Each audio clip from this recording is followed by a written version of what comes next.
தீபம் ஏற்ற நேரம்.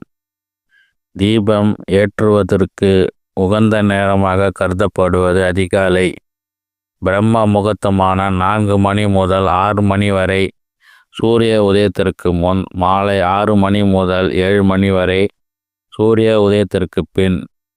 காலையில் ஏற்றி வழிபட்டால் அனைத்து செயல்களும் நன்மையை தரும் மற்றும் பெரும் புண்ணியம் உண்டாகும்.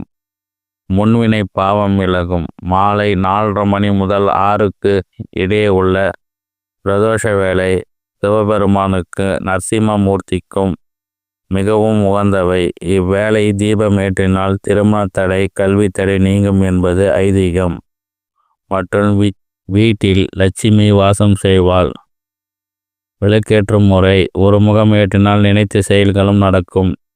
இருமுகம் ஏற்றினால் குடும்ப ஒற்றுமை கிட்டும். 3 முகம் ஏற்றினால் புத்திர தோஷம் நீங்கும். 4 முகம் ஏற்றினால் பஞ்சம், பூமி, பசு, செல்வம், சர்வ பிழை நிவர்த்தியாகும். 5 முகம் ஏற்றினால் சகல நன்மையும் ஐஸ்வர்யம் பெருகும். விளக்கேற்றும் திசை: கிழக்கு துன்பம் நீக்குதல், குடும்ப அபிவிருத்தி. மேற்கு கடன் தோஷம் நீங்கும். வடக்கு திருமண தடையாகலும். தெற்கு நோக்கி விளக்கேற்றக்கூடாது, மரண பயம் உண்டாகும். எண்ணெயின் பலன்கள்: தீபம் ஏற்ற பயன்படுத்தும் எண்ணெயின் பலனை பொறுத்து பலன் கிடைக்கும். நெய் செல்வ விருத்தி, நினைத்தது கைகூடும். நல்லெண்ணெய் ஆரோக்கியம் அதிகரிக்கும். தேங்காய் எண்ணெய் வசீகரம் கூடும். இழுப்ப எண்ணெய் சகல காரிய வெற்றி. விளக்கெண்ணெய் புகழ் தரும். 5 கூட்டு எண்ணெய்: விளக்கெண்ணெய், இழுப்பை எண்ணெய், நெய், நல்லெண்ணெய், தேங்காய் எண்ணெய், அம்மன் அருள். வேப்ப எண்ணெய் கணவன் மனை உறவு நலம் பெறவும் மற்றவர்களின் உதவி பெறவும். ஆமணக்கு எண்ணெய் அவரவர் தங்கள் குலத்தின் குலதெய்வத்தை முழு அருளை பெற வழி செய்வது. கடலை எண்ணெய், கடுகு எண்ணெய், பாமாயில் போன்றவளை கொண்டு ஒருபோதும் விளக்கேற்றக்கூடாது. மனக்கவலையின் தொல்லைகளையும் பாவங்களையும் பெரும் வல்லவை இந்த எண்ணெயின் தீபங்கள். எண்ணெயின் உகந்த தெய்வங்கள்: விநாயகர் தேங்காய் எண்ணெய், மகாலட்சுமி பசுநெய், குலதெய்வம் வேம்பு இழப்பு எண்ணெய் பசுநெய் கலந்த எண்ணெய், பைரவர் நல்லெண்ணெய், அம்மன் விளக்கெண்ணெய். வேம்பு, தேங்காய், இழுப்பை, பசுநெய் சேர்ந்து 5 கூட்டு எண்ணெய் பயன்படுத்தலாம்.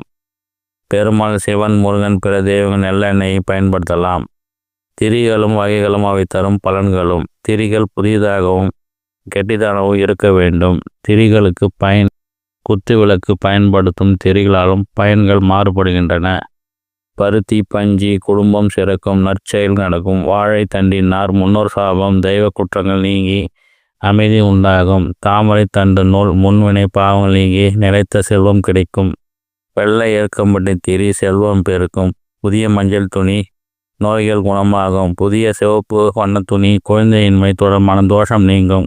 புதிய வெள்ளை திரி அனைத்து நற்பலன் கிடைக்கும். துணியின் மீது பன்னீர் தெளித்து காய வைத்து பின்பு திரியாக்கி விளக்கேற்றுவது நல்லது. விளக்கின் தன்மை: மண்ணால் செய்யப்பட்ட விளக்கு பீடை விளக்கும். வெள்ளி விளக்கு திருமகள் அருள் கிடைக்கும்.